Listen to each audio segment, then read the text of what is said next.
ازيكم؟ كالعاده جماهير الزمالك بتعمل اللي عليها. كالعاده جماهير الزمالك اوفى حاجه لنادي الزمالك. كالعاده جماهير الزمالك مش مستنيه حد يحركها. كالعاده جماهير الزمالك بتنتصر لنادي الزمالك. جماهير الزمالك عملت امبارح ملحمه بمعنى الكلمه لايقاف الاعلان المسيء لنادي الزمالك. اتمنى ان مجلس الاداره يعمل اللي عليه. يعني ايه يعمل اللي عليه؟ يعني حضرتك جماهير الزمالك اديتك هديه. ايه الهديه؟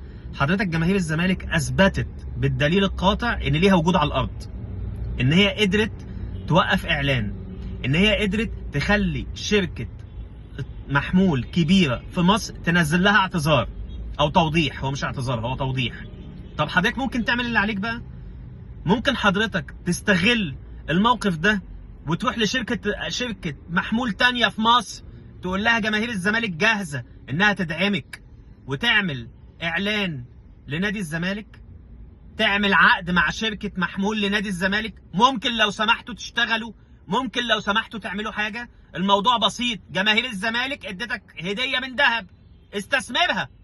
عندنا لجنه استثمار، عندنا ناس رجال اعمال.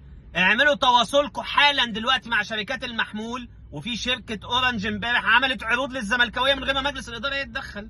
ممكن لو سمحتوا تعملوا اللي عليكم. ممكن لو سمحتوا، الموضوع بسيط جدا. بس اشتغلوا ساعتين شغل، ولو انتم مش قادرين تشتغلوا اعملوا تفويض لحد من جماهير نادي الزمالك هيجيب لكم اوفر كويس جدا مع شركات المحمول. شكرا.